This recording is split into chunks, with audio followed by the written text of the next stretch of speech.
Hai semua, ketemu lagi sama aku Luna. Selamat datang di channel Ngomongin Uang.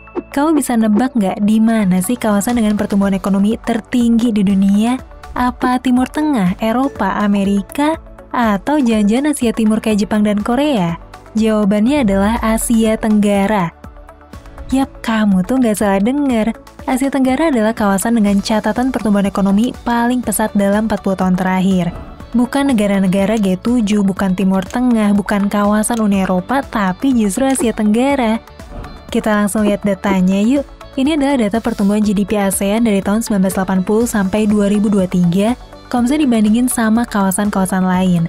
Kawasan ASEAN tuh nyatet pertumbuhan ekonomi sampai 1.240%, jauh melampaui peringkat 2 yaitu Amerika bagian utara, terus Timur Tengah, negara gabungan G7, Amerika Selatan, Afrika, dan juga Uni Eropa. Dengan kecepatan pertumbuhan ekonomi ini, kawasan Asia Tenggara diprediksi bisa jadi poros kekuatan besar ekonomi dunia dalam beberapa dekade ke depan. Dan kamu tahu nggak ada fakta yang lebih ngagetin lagi? Dulu di tahun 80-an itu wilayah Asia Tenggara dianggap sebagai kawasan termiskin di dunia. Yap, di tahun 70-80-an, negara-negara Asia Tenggara kayak Kamboja, Vietnam, Laos, Myanmar, Malaysia, itu tuh kondisinya bahkan lebih miskin daripada negara-negara di Afrika dan juga Amerika Selatan. Nih, coba deh kamu lihat chart yang nunjukin tingkat GDP ekonomi ini. Di tahun 80-an, kawasan Asia Tenggara itu ada di paling bawah. Bahkan negara Vietnam sempat masuk kategori negara termiskin di dunia setelah Perang Indochina di tahun 70-an. Tapi sekarang, Vietnam udah menjelma jadi negara dengan pertumbuhan ekonomi paling pesat di Asia dengan nilai GDP 406,4 miliar dolar Amerika. Luar biasa banget ya Vietnam. Dan gak cuma Vietnam doang. Negara-negara Asia Tenggara lain kayak Singapura, Indonesia, Malaysia, dan Thailand tuh ekonominya juga berubah drastis banget dalam 4 dekade terakhir.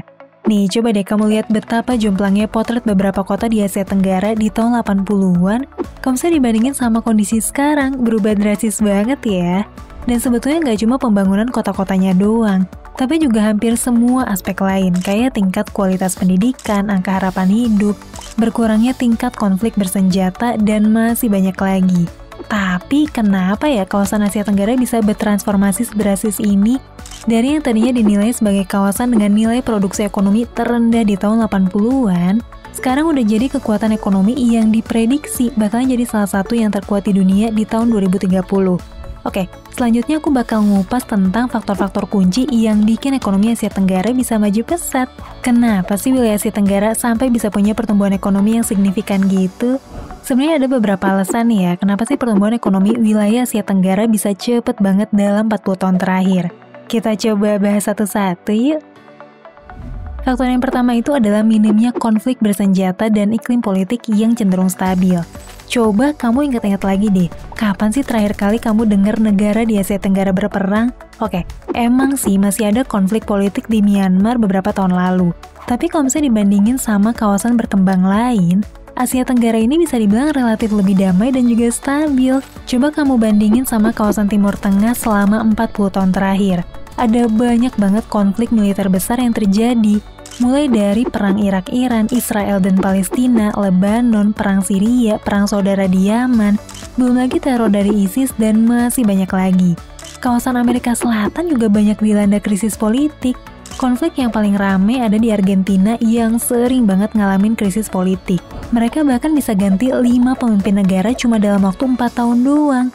Krisis politik juga terjadi nih di Venezuela di masa kepemimpinan Hugo Chavez, Bolivia di akhir masa pemerintahan Evo Morales, Brazil waktu penurunan Presiden Dilma Rousseff, terus ada juga Peru yang nurunin Presiden Martin Vizcarra, dan masih banyak lagi. Kawasan Afrika juga banyak banget terjadi konflik, khususnya tuh perang saudara di dalam internal negaranya sendiri. Beberapa yang terkenal kayak konflik etnis genosida di Rwanda, perang saudara di Sudan yang sampai 22 tahun, perang saudara di Somalia, perang saudara di Libya, perang saudara di Mali, dan juga teror dari pasukan ekstremis Boko Haram di Nigeria dan sekitarnya. Bisa dibilang kalau dibandingin kawasan lain, minimnya konflik antar negara di ASEAN ini tuh bikin masing-masing negara bisa fokus sama pertumbuhan negaranya. Bahkan 10 negara anggota ASEAN bisa dibilang kompak banget buat saling investasi satu sama lain. Sekarang kita lanjut bahas faktor yang kedua, yaitu banyaknya angkatan kerja yang nunjang produktivitas di ASEAN. Penduduk di ASEAN itu jumlahnya termasuk banyak banget. Di tahun 2022 lalu, populasi ASEAN ada 670 juta jiwa.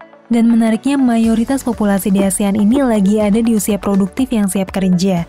Bonus demografi usia angkatan kerja ini sangat menunjang produktivitas negara buat bisa nyambut setiap kesempatan ekonomi yang datang. Di sisi lain, banyak negara di Asia Timur kayak Jepang, Korea, bahkan Cina yang lagi ngalamin krisis angkatan kerja, yang artinya jumlah usia non-produktifnya tuh tergolong banyak dan ngebebanin golongan usia produktifnya. Yang paling parah itu terjadi di Jepang, di mana jumlah orang lanjut usianya banyak banget. Sementara angkatan kerja makin dikit, dan generasi baru yang lahir makin dikit terus, dan bikin populasi Jepang cuma terkonsentrasi di wilayah Tokyo, Yokohama, dan sekitarnya doang.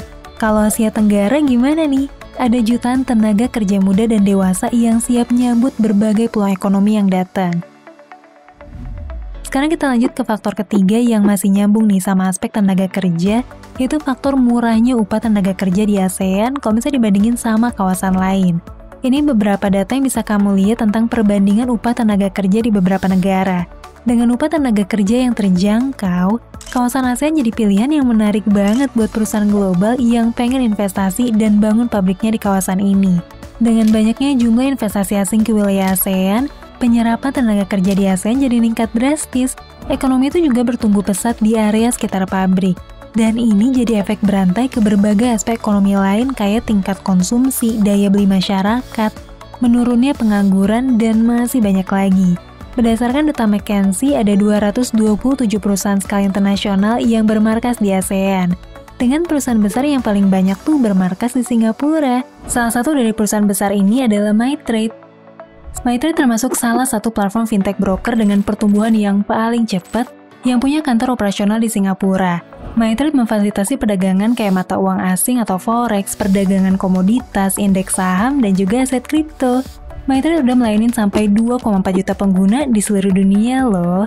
Trading di platform MyTrade juga punya banyak kelebihan, kayak spread harga yang rendah banget, besaran leverage yang fleksibel, yang bisa diatur sendiri gitu sama pengguna, terus biaya komisinya 0%.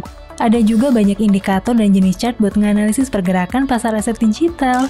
Oh ya, MyTrade juga udah dapetin banyak penghargaan kayak The Most Innovative Forex Broker dan Best Mobile Trading Platform. MyTrade udah tersedia di platform mobile dan website ya. Kamu bisa cek link registrasi yang resmi MyTrade di kolom deskripsi.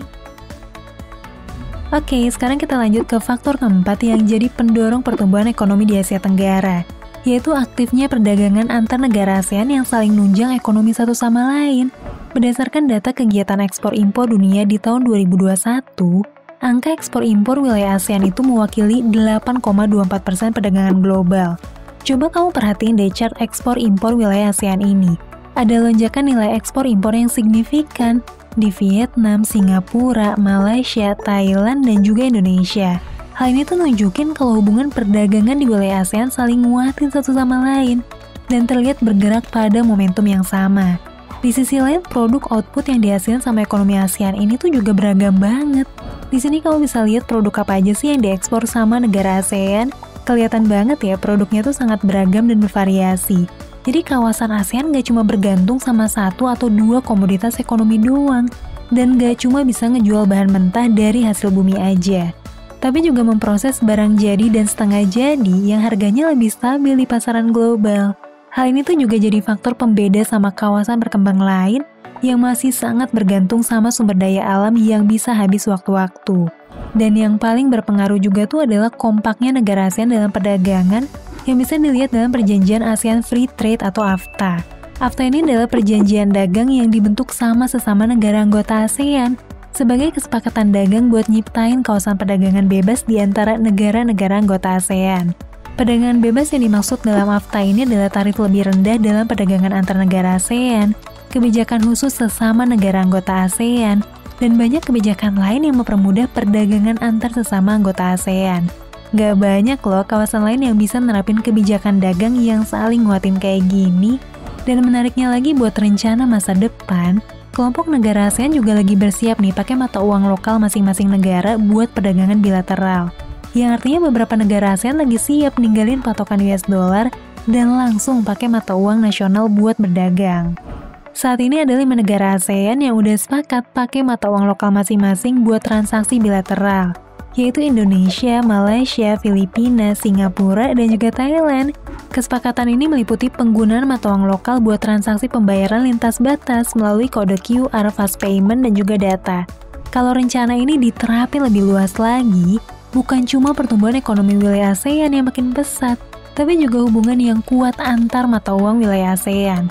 Karena dengan permintaan mata uang yang tinggi, maka nilai mata uang negara juga bakal lebih stabil dan berharga secara internasional.